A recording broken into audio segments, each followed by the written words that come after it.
Hello and welcome to MySecurityTV and our Tech and Sec Weekly.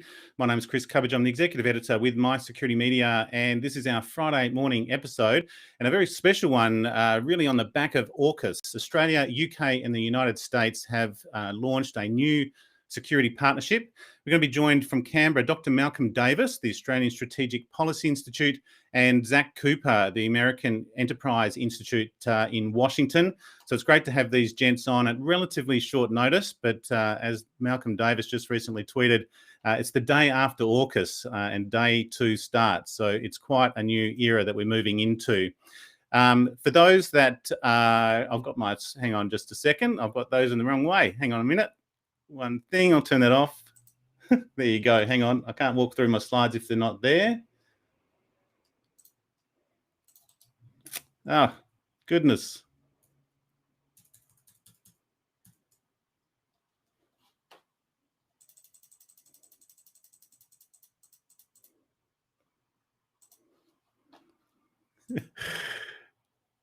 Okay, let's start this again. Just in case this is your first time, we don't normally do that.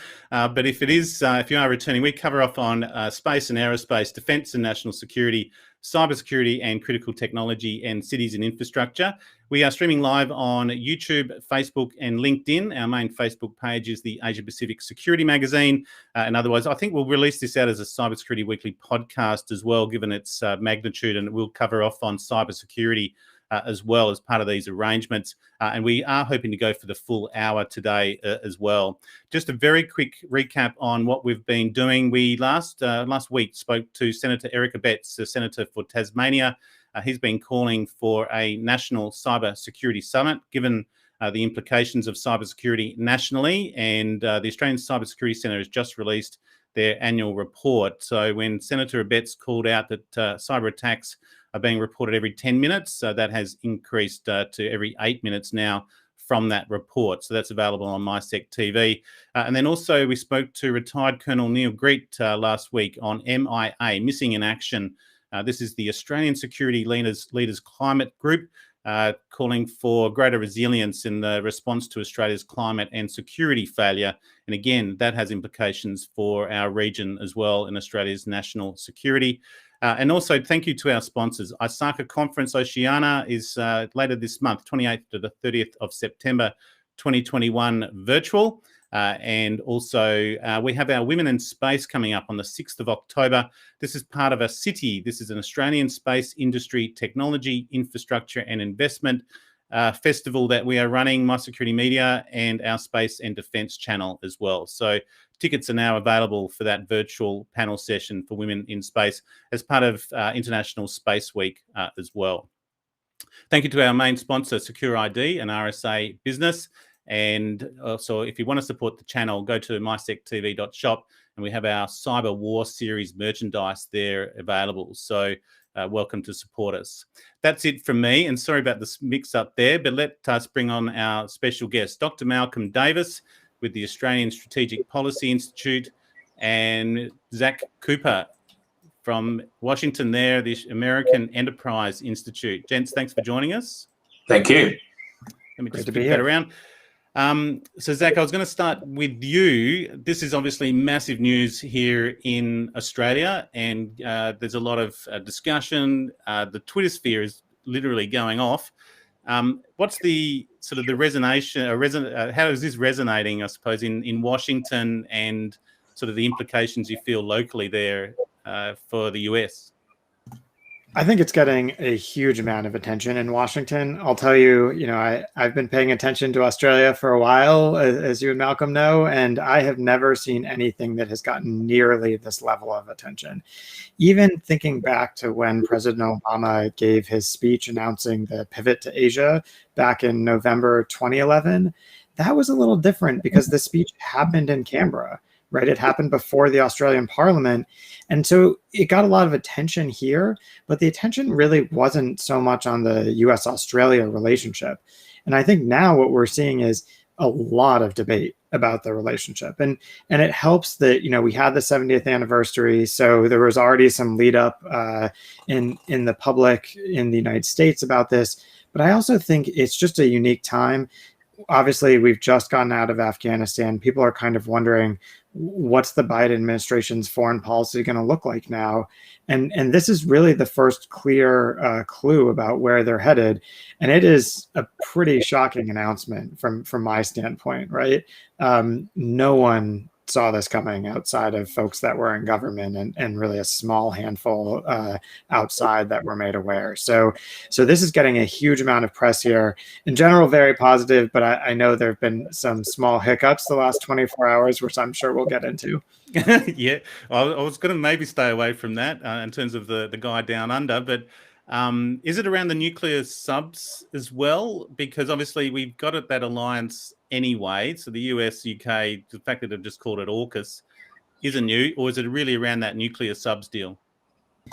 It is the nuclear subs deal that's getting all the attention. And I mean, I think from an American standpoint, people are always looking for a demonstration of U.S. commitment to the region, and they're looking to make the promises real. You know, the United States always says that Asia is the priority theater. We're going to rebalance to Asia. We're going to pivot to Asia. You know, China is the biggest challenge that we have. And yet, if you look over the last decade, the U.S. actually hasn't done nearly as much as you would have expected in terms of cooperation with allies and partners on high-end military capabilities. It hasn't done as much as you would have thought on posture changes of where U.S. forces are based and you know, where they rotate through. And now we're seeing at the same time a major capability change in one of our closest allies in the region, in cooperation with the United States in the form of nuclear submarines. And at the same time, a huge set of possibilities that this could open up, right? It could open up the possibility that US nuclear submarines could deploy through Australia, or they're Perth or elsewhere. It could open up the possibility for much closer cooperation on surface vessels. And even today, we already saw Mr. Dutton announce that there is going to be some degree of additional cooperation on the air side. He didn't specify exactly what kind of aircraft, but he said all kinds of aircraft, which I take to mean including bombers, which traditionally has not happened. So this is really across the board. It's air, it's naval, you know, it's current systems, it's future systems. And I think this has really excited a lot of Americans who'd been looking for some very clear sign that the Biden team was going to be really shifting its resources and attention from Afghanistan to East Asia. And this is the first sign we've seen. And thanks, Zach. And I think to you, Malcolm, your initial thoughts on this as well. And there's a range of different things, the geopolitical statement that it makes, but also from a military and defence posture for us here in Australia. Just your initial takes on which way you want to go with that first. But yeah, your initial thoughts when you heard the news. Look, it's the most important development in Australian defence policy since ANZUS, to put it bluntly.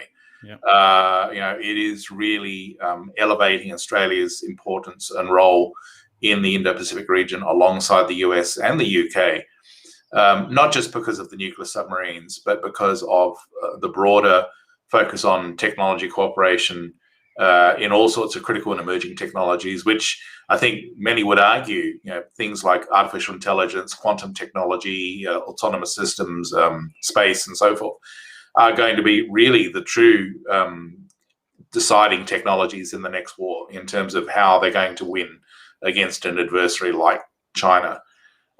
So it's in a technological sense, in a military sense, I mean, I think it really elevates Australia's role. We always had, you know, very advanced forces militarily, but they were small and boutique forces. And this really opens up the possibility for us taking the next steps in terms of having a much more strategic force in the region than we've had in the past.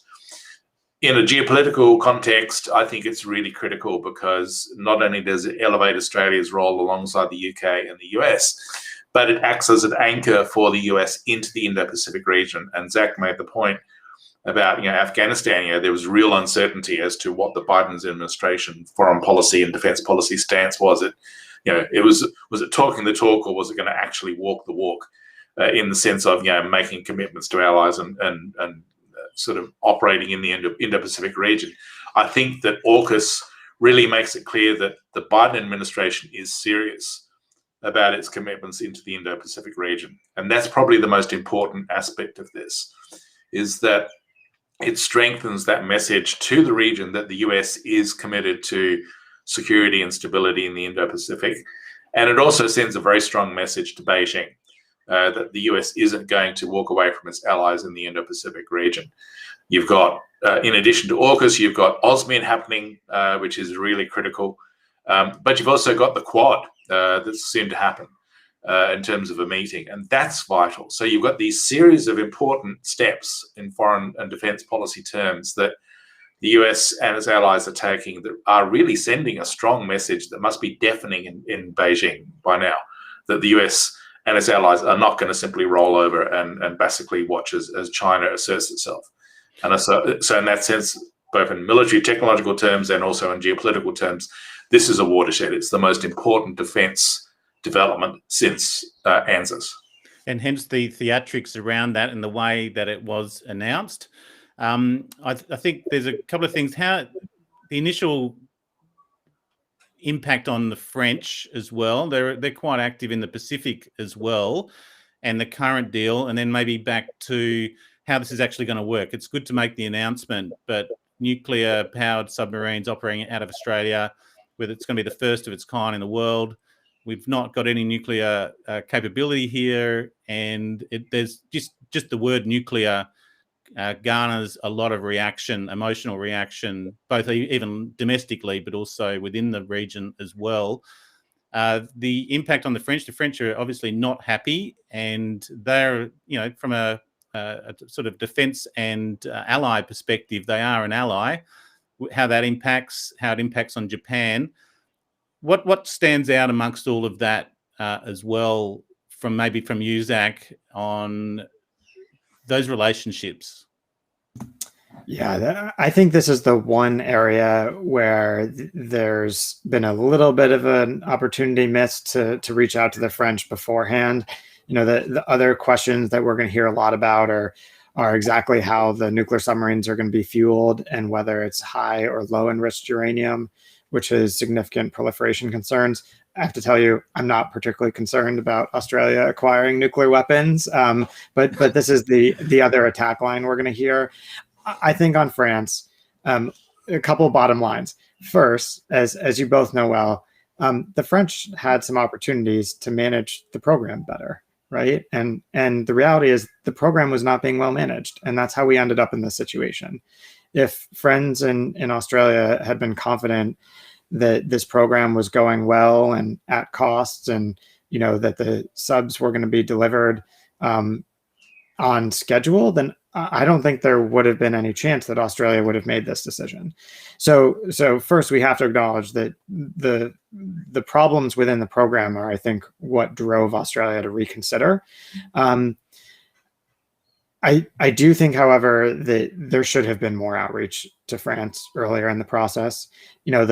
The line here in Washington is that this wasn't a role for the United States. This was an Australian decision, and the US didn't push Australia into this. So to the extent that France is upset, that's something that France and Australia should discuss, not something the US should get in the middle of. But I got to tell you, at the end of the day, we're in the middle of it. And so I think there should have been some concerted outreach, probably not in the last 24 hours, probably, a week or two ago, when we were pretty sure that this was going to happen, to the French. I'm not somebody who believes that we could have done a quadrilateral deal on submarines with the French. I think the technology is incredibly sensitive. And yes, France is an ally, but the US and the UK already share submarine technology. And so it's quite a different thing to add France to that mix. However, there had to have been a bit better outreach, and I think we're paying the price now.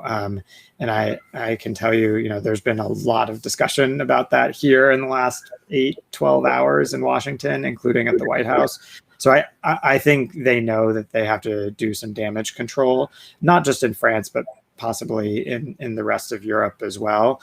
But look, I think at the end of the day, the strategic logic of this makes so much sense. And it's something I've written about for a decade, advocating this.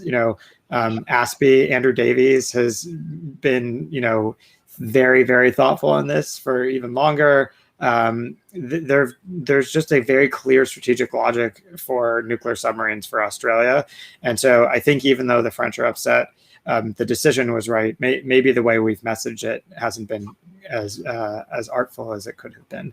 And the Prime Minister did talk about gates, Malcolm. So maybe the implications here for defence, you mentioned just pre-interview was defence wouldn't mention nuclear prior to this. So it's a major change for them.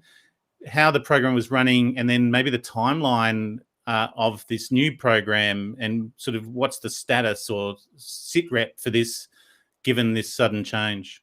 Well, I mean, the ludicrous thing from the Canberra perspective was that our strategic environment was already deteriorating back in 2016. Yeah. When the 2016 white paper came out, and you could make the case that it was already deteriorating, back in 2009. Obviously, things have accelerated under Xi Jinping. But we could have made a strong logical case for nuclear submarines as early as certainly 2016, potentially 2009. But as you say, nuclear was not to be mentioned at defence. It was a verboten term. And I recall in personal experience when I was working at defence, I was told in no uncertain terms I was never to use the word nuclear, or my career would be over, basically. Right. It was that sort of mindset. It was almost paranoia. And I think that, had we gotten past our hang-ups about nuclear power and the word nuclear, we could have gone to the French and said, look, rather than us buying essentially a submarine hull based on a Barracuda SSN and trying to stick a conventional power plant in it, why don't we just buy Barracuda SSNs? That would have solved a whole lot of problems. But because we had this hang up about nuclear, we have walked into this morass that we've created. Okay, and we're now trying to extricate ourselves from.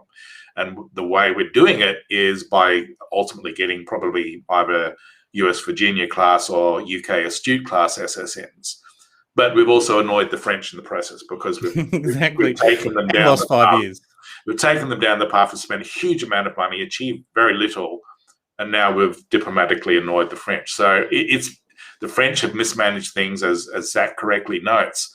But we've also contributed to the mess as well. So hopefully there are a lot of lessons learned from this, that maybe, when we're discussing strategic policy issues, we shouldn't let shallow ideas about terminology and things like nuclear get in the way. As you say, no one's considering getting nuclear weapons here. That's not on the agenda. And, it's one of the things I was saying yesterday in my many media interviews.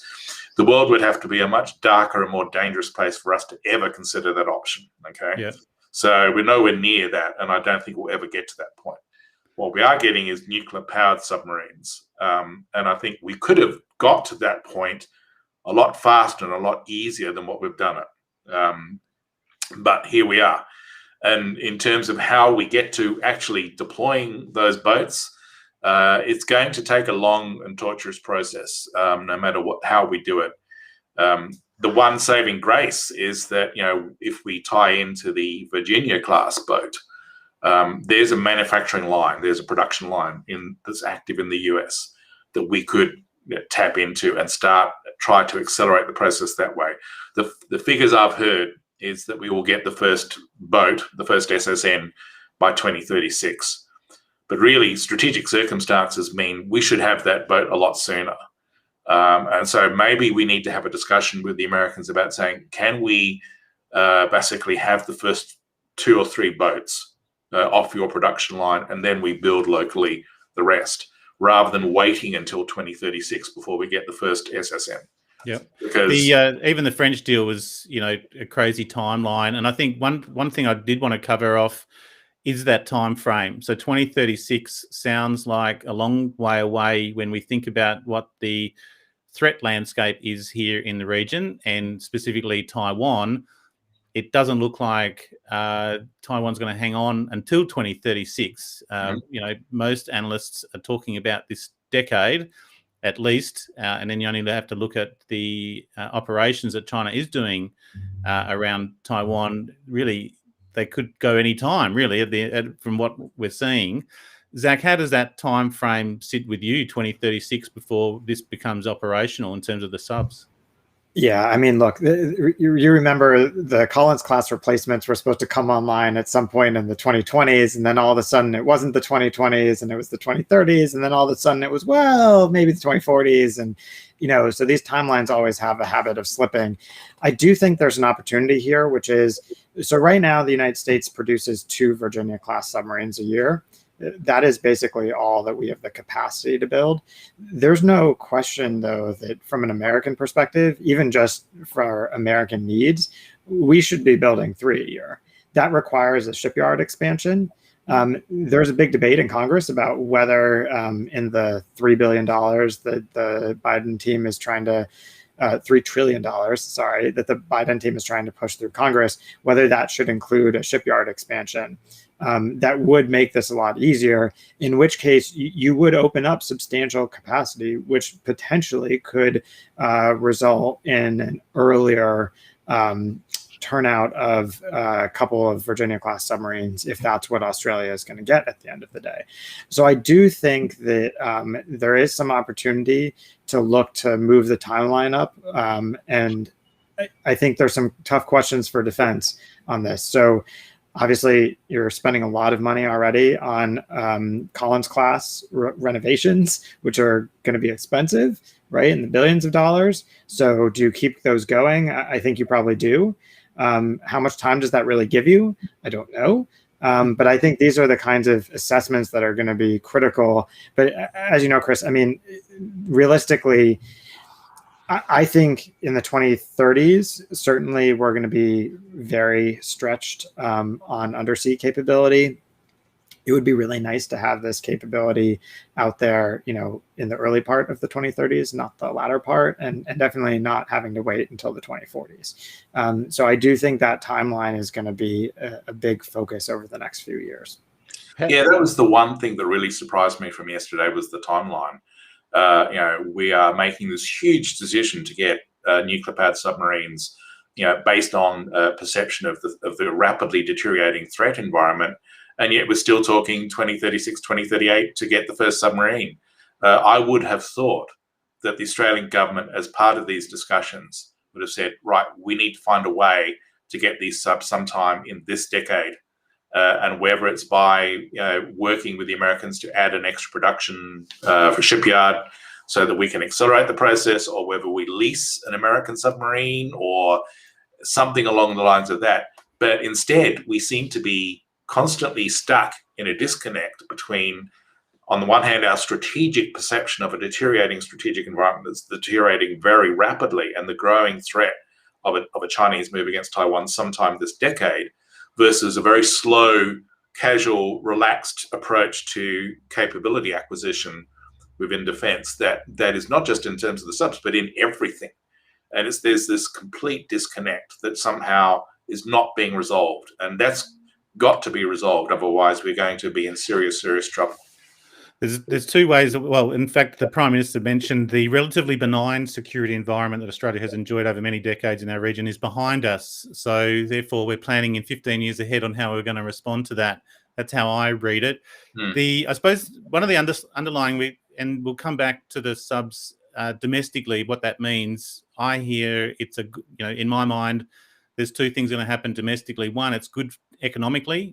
That's a massive investment locally in South Australia, Western Australia, and just nationally. Defence posture and defence supply chain here locally, and sovereign supply chain is going to be boosted by this over the next decade. But then also politically, and we're going to see more protests. There's going to be the environmental and the new anti-nuclear movement is also going to rise up, and we're going to be battling with that. So from a corporate security perspective, those corporations will need to be on notice for that. But behind this nuclear sub is all of the other partnerships. Malcolm, you mentioned sort of the technology aspects.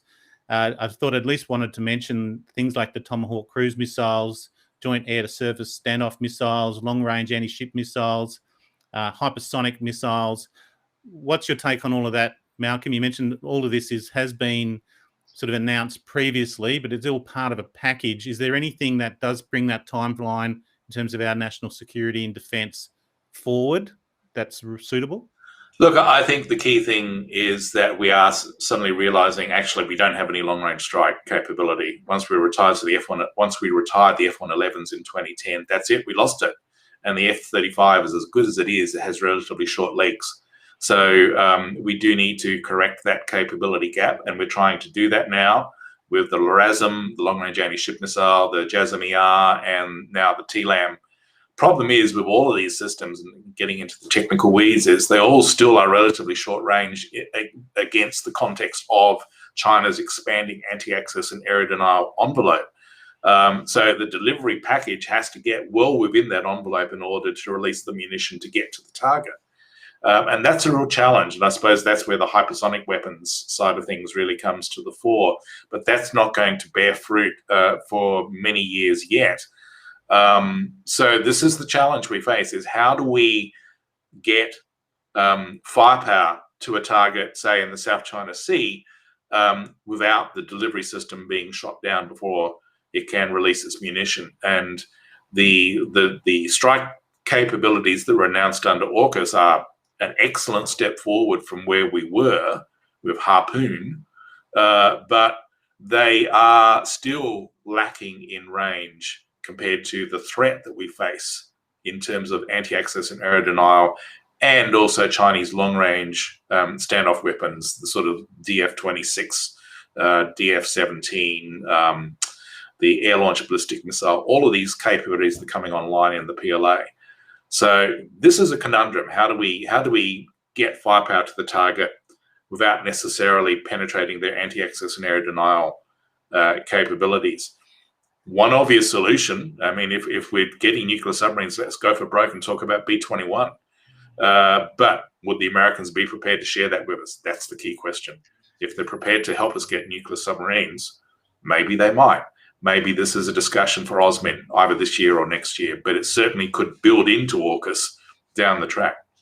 And Zack, AUKUS, how much between the US and the UK is being shared, or how much does this lift that relationship as well from a defence point of view as well, taking Australia out? But where is the US and the UK in this? Is this quite a big announcement from their perspective as well between you two? I don't think it's as big from a technical standpoint, because the US and UK already share a huge amount of very sensitive technology, including on nuclear submarines. So it's not as big a change for the US and UK. But where I do think it's really important is it shifts the US-UK relationship from being very focused on a transatlantic approach to being much more global, especially much more focused on an Indo-Pacific approach, which is where both countries are going, right? The US has announced its rebalance a decade ago. The UK is now tilting towards the Indo-Pacific. So I think it is a clear sign of politically where the attention is for those two. And I mean, to come back to what Malcolm was saying, I think the question he's asking is a good one, right? There are very few defense technologies that are more sensitive than nuclear attack submarines. This is up there. It is extremely complex, right? It takes a huge amount of training, and it is very sensitive, especially the quieting technology. So if we can do that together, I do think there are going to be questions about whether it's possible to think about things like B-21, and if that's a real option, it would be a very interesting possibility for Australia. Obviously, there are going to be cost concerns on both the American side and the Australian side. But what Australia needs, as Malcolm has written about, is it needs the capability to strike at long range and to conduct ISR at very long ranges. And this is exactly what things like nuclear submarines and the B-21 are capable of doing. And one option would be for the US to rotate B-21s or other aircraft through Australia. But I think in the long term, Australia is going to need very long range aircraft. And things like Loyal Wingman, the unmanned system, that's an interesting option. But B-21 is interesting as well. So I think that's certainly a debate I would expect us to be having over the next couple of years. I think this is the other thing. This does underline that trust level, and we can build on this. Two things I will touch in mind. One is the Darwin port and the situation around that, and how that seems to be putting increasing pressure on that particular arrangement. And then the other one is China's capabilities in this as well. And I think this is something that the Australian public may not understand in terms of the China's posture and what they are actually doing. Malcolm and I briefly pre-interview were talking about we need to know your enemy. What is China doing? Why is this so critical to us that apart from our own defence and how a nuclear sub will operate, and naturally it's better, it goes longer, it's quieter, what's China doing in this space as well? Maybe and that might bring us back to the Darwin port, but where is China sitting? Maybe Malcolm, to you, how do you view China and their capabilities in this? They've got about 6 nuclear subs already and building more? I think they've got more, but they're certainly enhancing their nuclear submarines, because their nuclear submarines up until recently have been pretty noisy. And as you know, in submarine warfare, silence is golden. But certainly the Type 093B enhanced Shang and the Type 95, which is the next generation SSN, will be much closer, certainly to the Type 95 will be closer to the Virginia class in terms of early Virginia, in terms of levels of quietness, where the Type 93B is closer to the 688I Los Angeles class in terms of quieting. So they're getting there. They're getting quieter, more effective nuclear submarines. And in terms of operating those submarines, they have the potential then to project those submarines, out of the South China Sea, through this First Island chain into the Central Pacific and so forth. At the same time, their conventional boats are obviously able to be very effective within that First Island chain and within sort of the archipelagic region of Southeast Asia. So it does become very challenging as we watch China not only rapidly build the number of submarines they're building, but also steadily improve their levels of quietness and operational capability and their ability to carry long-range missile systems. It's becoming more threatening. I think the key uncertainty is just how well-trained the PLA Navy is in terms of submarine operations. The US Navy has had decades and decades of nuclear submarines operations, so they're par excellence. Whereas the PLA Navy are just starting to understand this. Now that they're starting to get halfway decent nuclear submarines, they're starting to understand how to use them. So they've got a ways to go yet, but I wouldn't, underestimate them. They could very quickly catch up in certain areas. Yeah. And it's not just the submarines, of course, it's all the undersea warfare capabilities that go with it in terms of fixed acoustic arrays. The Chinese are investing a lot in unmanned underwater vehicles that are potentially going to challenge us, and their anti-submarine warfare capabilities are making sort of headway progress that far beyond what we expected they would several years back, when it was pretty pitiful for the Chinese ASW. So they are an adversary that's coming along in submarine warfare. Plus, they've been laying undersea cables as well around the 8-dash line and across the seabed as well. So again, you're going to have to be deadly quiet through there. Otherwise, they're definitely going to pick you up. Zach, how do you see China's military capability? They have disclosed their plans in terms of to reach the size of the US by 2035 or thereabouts, and sort of have that capability to win a war should they go into it. How do you view that, and how does uplifting Australia's defence in the region assist that? So, where do you put the two together, US versus China, should it come forward in the next decade, and their capability and speed of growth in their capability as well? Yeah, I think the first thing I would say is, for me, this deal is really about protecting Australia and protecting Australia's strategic approaches. And could these capabilities be useful for the United States if we, as allies, are in a larger contingency? Of course.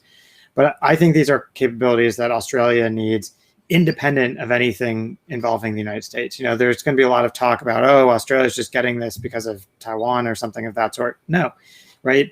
This is a capability that helps Australia, as do the other strike capabilities, independent of cooperation with the United States, right? Yeah. Just in protecting from potential adversaries, submarines or surface ships approaching Australia. And that is increasingly important.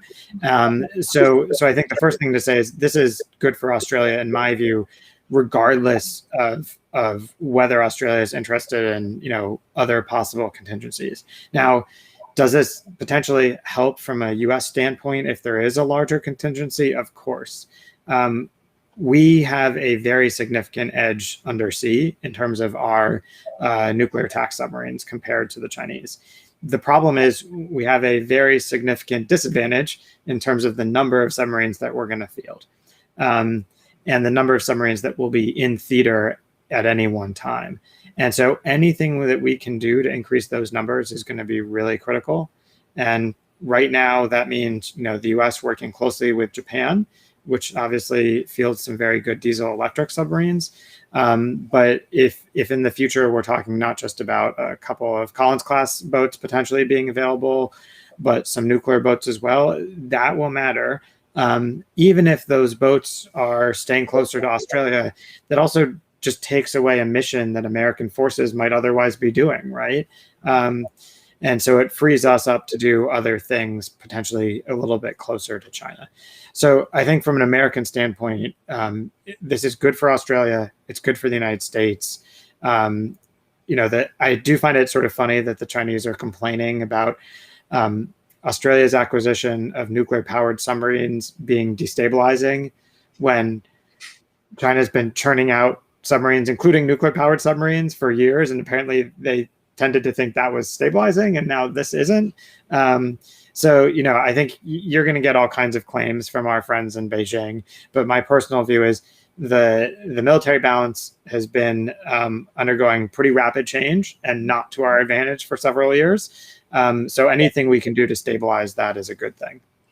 I think the interesting thing to consider here, hypothetically, is that South Korea has just tested a sea-launched ballistic missile from a conventional boat. They've made noises about potentially getting nuclear-powered submarines. If South Korea gets nuclear submarines, watch Japan get nuclear submarines as well. And then you suddenly have all sorts of potential options for Australia, Japan, and the US to work together on submarine capability that we haven't had before. And that would be really interesting if Japan were to go down the path of nuclear-powered submarines. So just to throw that into the mix.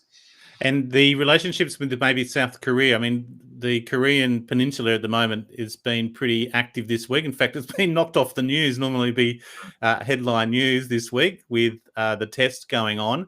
The initial reactions from your observations from, say, Japan and South Korea, we'll come back to the Darwin port as well. Any thoughts on the Darwin port before we go there, Malcolm, and the Northern Australian posture that we've got? Look, I think the Darwin port deal was ludicrous from the outset and should never have happened.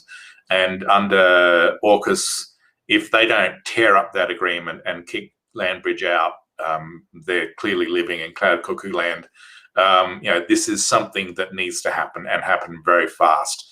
You cannot have enhanced cooperation between the US and the UK to counter China, whilst at the same time allowing the Chinese government to run the port of Darwin, because Landbridge is owned by a Chinese government firm, ASOE. So I really do think this is an agreement that should be torn up as fast as possible. And then we should look at how we can expand the port of Darwin to support the needs of both, not only the Royal Australian Navy, but also the US Navy and the UK Royal Navy in the UK. Before we go regional, and Adelaide and South Australia and the nuclear, they had a referendum a few years ago on nuclear as well, uranium and the like. How is this going to impact sort of at the federation? They won't have a choice now. Any initial thoughts on how South Australia will need to deal with this? Yeah, we're going to need to have a serious discussion about not just handling nuclear powered vessels, but eventually we are going to need to get to grips with a civil nuclear industry. I know that the Prime Minister bent over backwards yesterday to make it clear that there's no civil nuclear power in this. And you don't necessarily need a civil nuclear industry to support SSNs, the way modern naval reactor technology is based, okay? Having said that, nuclear power for Australia would make it far easier for Australia to meet its obligations under the Paris Accords for dealing with climate change, to reduce our carbon emissions dramatically. And the second point is it would make it far more likely that we would have energy security in coming decades as our population grows and as our dependence on overseas energy sources becomes more risky, particularly in the potential for an adversary to interdict those energy flows. So to me, it's a no-brainer. We should build civil nuclear power industry in this country on the back of AUKUS in coming decades. Not immediately, let the dust settle a bit, but eventually let's have a serious discussion about it. And part of that would be how states like South Australia and Western Australia manage nuclear vessels. I mean, obviously the SSNs are going to be likely based at HMAS Stirling. I believe that port is already certified to handle nuclear vessels anyhow. Yeah. The other one is Brisbane. And maybe we should look at developing Brisbane as a port for not only Royal Australian Navy SSNs, but also US Navy SSNs and Royal Navy SSNs. So let's look at rather than having all our submarines based on the West Coast, let's look at having East and West Coast basing. Sydney, I think, is a non-starter because Garden Island is at capacity. So let's look at building up Brisbane as an option. But obviously, we need to have a broader discussion and debate nationally on nuclear power. Well, I think that's going to happen regardless. Zach, go. Yeah, I just want to foot stomp what Malcolm just said. I couldn't agree with him more. I mean, look, if you're going to end up with, say, 8 nuclear submarines of some sort, I think it makes a lot of sense to have them dispersed in terms of location into an East Coast and a West Coast port. And obviously, Perth and Stirling, that's going to be the West Coast option. So, the good news is the Darwin situation is going to get figured out somehow, but these boats are going to go to Perth, right? I do think having a second option in Brisbane is logistically smart and strategically smart. I mean, Perth is just really far away from some of the flashpoints. And even with nuclear boats, you're still talking about pretty long transit times. So I think that would be advantageous, not just for Australia, but also for the US, because one thing I would expect to see here is the US is going to be looking to Australia more and more as a place that we can operate from comfortably, right? Where it's not like the bare bases where you kind of have to bring what you need, right? We're going to have what we need in Australia because we're operating the same systems that Australia is operating.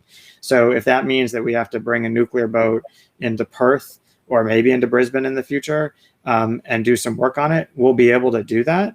That is incredibly important. To say nothing about the possibility of forward stationing, which is something I've advocated, or forward deploying on a rotational cycle. So I think having multiple ports that can service nuclear vessels is going to be really important. It is hard, no question. But if you just think about the limited places in Asia that are capable of doing this, having one port or ideally 2 in Australia really changes that game. Yeah.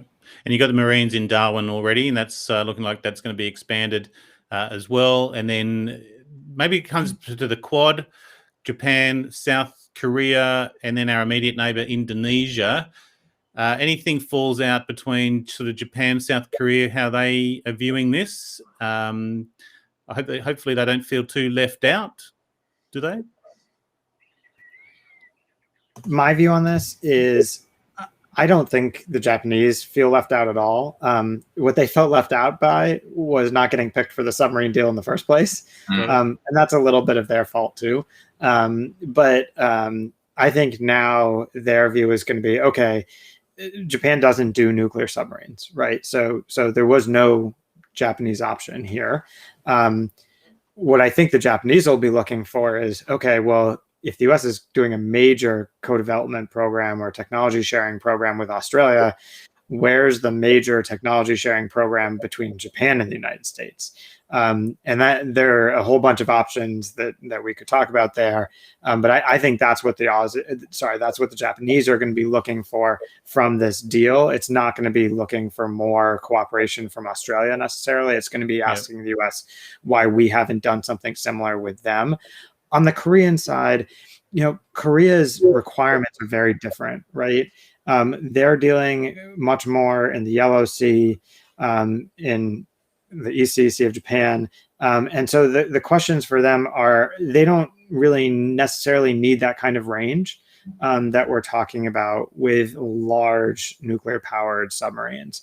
So I think strategically, it wouldn't even really be necessary for them to be involved in a deal like this. But again, I do think you're going to hear them asking, well, what kind of co-development work should we be doing? Yeah. This really sets the bar quite high for our key allies and partners.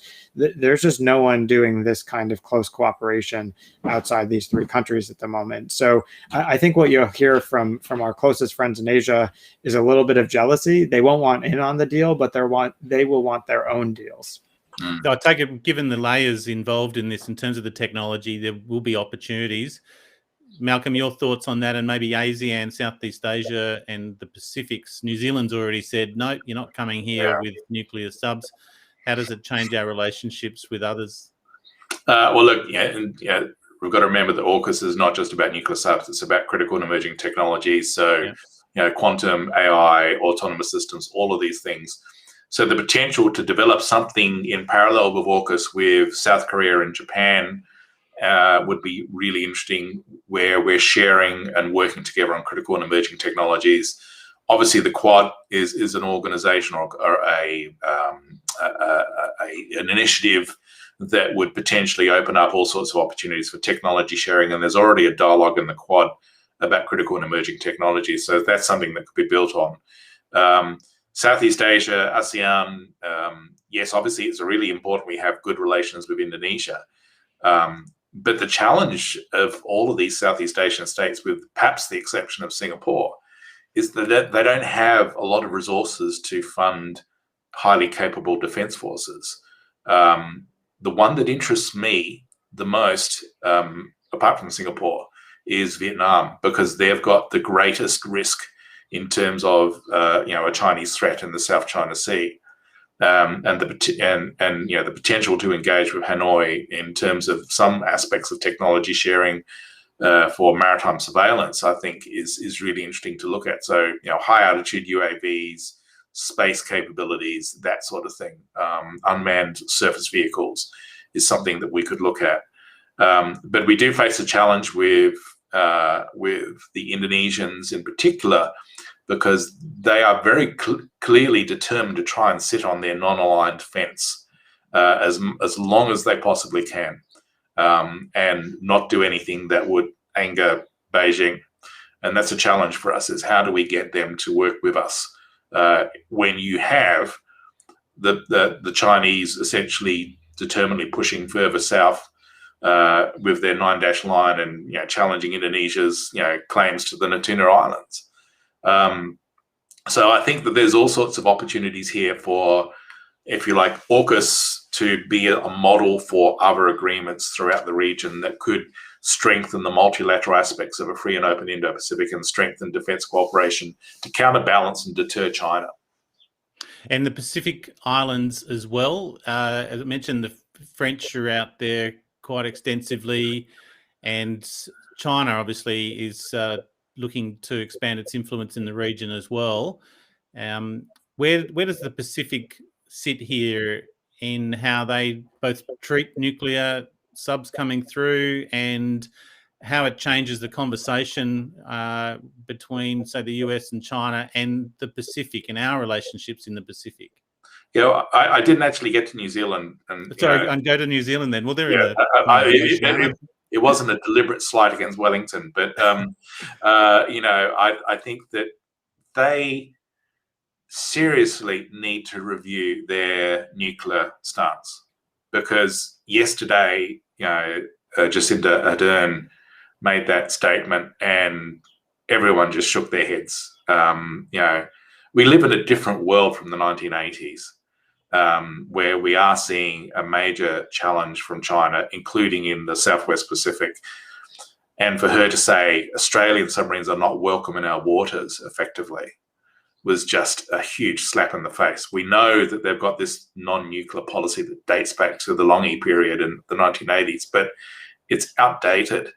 So they really do need to have a serious review of this, or they're just going to fall into irrelevance, which is a hard thing to say because they're a key partner in ANZUS, but we need them by our side, but they're just kind of like doing everything they can to be kind of out of the picture.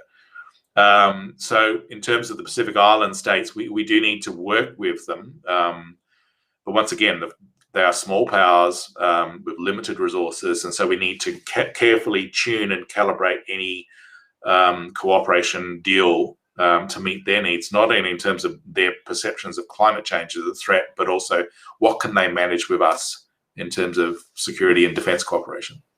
And we've also got things like climate change that we've been covering off as well. These other existential threats that are coming in over the top of this. We're dealing with China as one. There's a whole range of others. And given the time that we might have left, how do you foresee the next sort of 12 to 18 months, Zack, and where this might be heading longer term? Any other surprises out of here? I mean, we've just come out of Kabul and Afghanistan. Now we've got AUKUS. Is there anything else?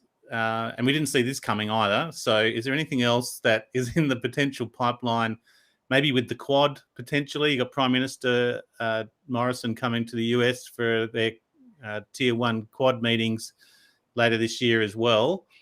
Yeah, how do you foresee this to potentially change? We're only a day after AUKUS, and any direction that you might think we should be looking towards? Yeah, so I would start by saying I think you're right. The Quad is the next shoe to drop here next week. That's going to get a lot of attention. I don't think you're going to see anything as momentous as what we've seen the last 48 hours, but it is going to be the first in-person leaders meeting of the Quad, and this is going to be important. And many people for years explained that, oh, look, the Indians won't really cooperate with the Quad, and they, would poo-poo the idea of the Quad really doing anything. And I think the Indians are showing they're quite serious now, right? Later on in the fall, I think you'll see the White House here release an Indo-Pacific strategy. I think they're going to roll out their description of a China strategy, at least in a speech. So you'll start to see them really explaining what they're trying to do. The big critique that many of us were going to have is that they didn't have specifics, right? Well, now they've given us some specifics, and they're quite serious. So I wouldn't be shocked to see more coming, but maybe not quite of this magnitude. I would just say also, I think that there are some really tricky diplomatic parts of this, and Malcolm touched on them. The one that sticks with me is the Indonesia part, right? The purpose of having some of these strike capabilities and maritime surveillance capabilities is to largely see things coming through the Indonesian archipelago.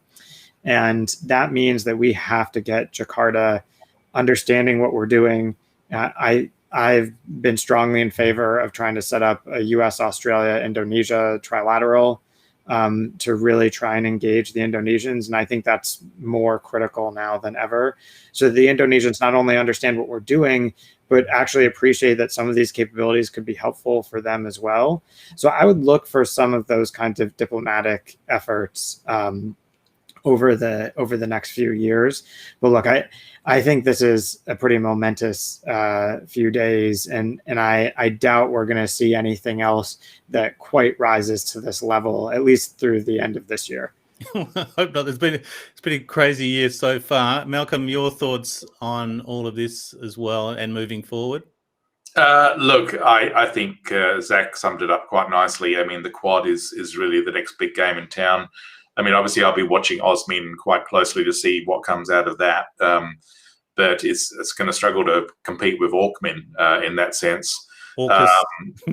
I think that the Quad is clearly important, and we do need to have a discussion, as Zach mentioned, with the Indonesians and Southeast Asia. But my big hopes are kind of pinned on Japan and how we strengthen that relationship inside the Quad, but also bilaterally and trilaterally. And I think that's something that really we need to be exploring. South Korea also is a factor. I've been having discussions with people from the South Korean embassy on space cooperation between South Korea and Australia, and that's something that we could further develop, not only in terms of space but other critical and emerging technologies. So there's a lot of ground there diplomatically for us to cover, and a lot of opportunities. And we need to make hay while the sun shines. We've got AUKMIN. Let's ride that wave and actually do some things we need to do in the defense diplomacy sphere that will really add substance to what we've got now. Malcolm, maybe just closing off, is the dialogue with the Australian public.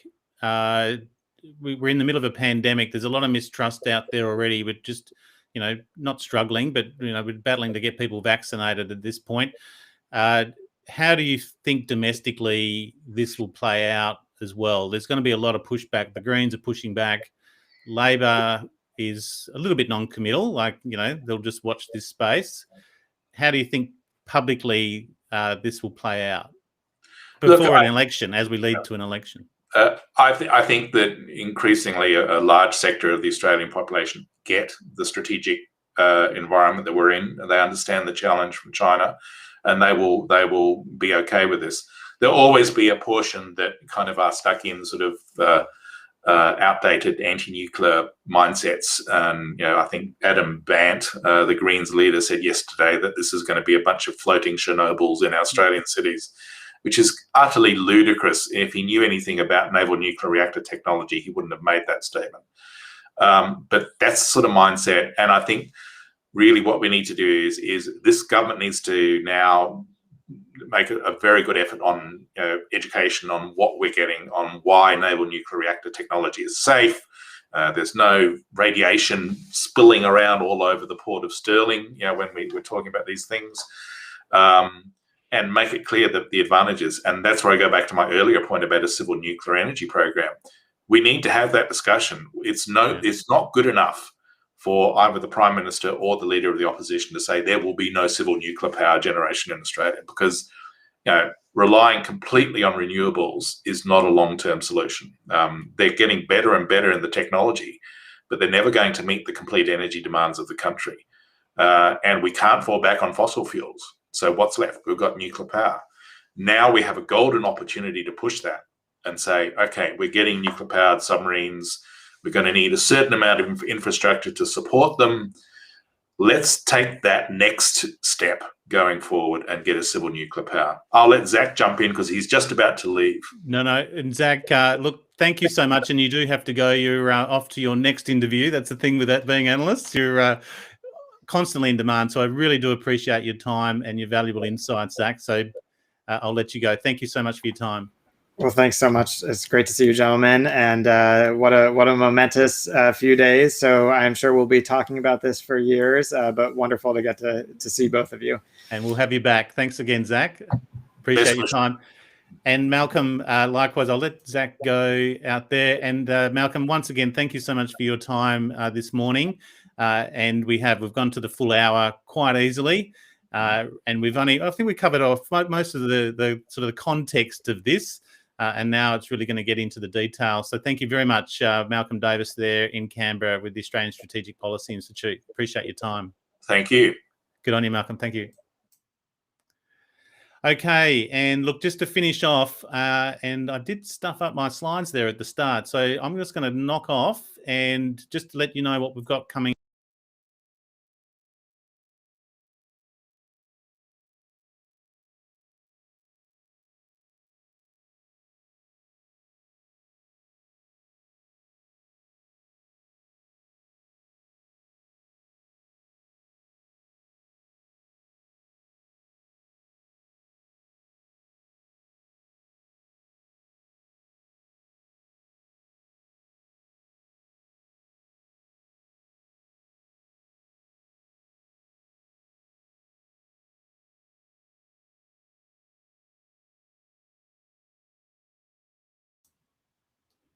Okay, just before we knock off, that was very informative.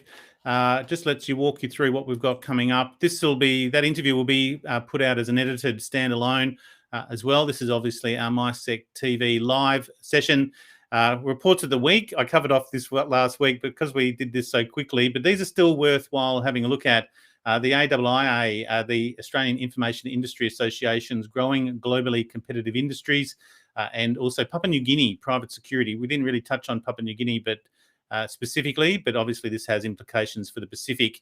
Another shout out for ISACA. Thanks for their sponsorship on this one, and we're great to support ISACA's conference Oceania. This is a virtual event. We got opening keynotes from Future Crunch and the closing keynote by Troy Hunt there on the 28th to the 30th of September 2021. These are on the, thanks Paul, appreciate that. I won't put that on disclose your location, Paul, but he was at a sub base this morning, so very timely for you. Also, our Women in Space, 6th of October 2021 virtual series. This is part of our festival that we're running as part of our new brand, A City, with our Space and Defence channel, Australian Space Industry Technology, Infrastructure and Investment. So please welcome to join us on the 6th of October for this special Women in Space session as part of International Space Week. Please catch your latest editions of the Cyber Risk Leaders and the Australian Cybersecurity magazines. If you have any articles or want to get some material published, please reach out to us. We are calling for contributors for our October-November editions. And also this week, that's not showing up, we had Niall Whelan from ACADA, looked at fraud prevention with a focus on customer experience. And we also had Don Tan from Lookout and looking at why endpoint to cloud security is essential. And we looked through the Lookout, CASB and UEBA platform. And I mentioned we had the Australian Security Leaders Climate Group and their Missing in Action report with retired Colonel Neil Greet. And then we also had a deep dive on cyber regulations recently. These are now available on demand on our Learn Security platform. And next Tuesday, we will have our part 2 looking at integrated systems for high security locking systems. And the part 1 is available on our Learn Security platform on demand as well, if you want to check that out. And finally, this is about to be released, the Security Sandbox, digging into the APAC threat landscape with relativity. So that's about to be released. And also ransomware is just getting worse. This is going to be on the 28th of September with Tony Anscombe, Chief Security Officer with ESET. So that's it for us. Thank you so much for joining us this morning. Quite a special edition when you think about it, with AUKUS being announced. And we had Dr. Malcolm Davis from the Australian Strategic Policy Institute and Zack Cooper from the American Enterprise Institute in Washington. Thanks for joining us. Enjoy the rest of your day and your weekend. Thank you very much.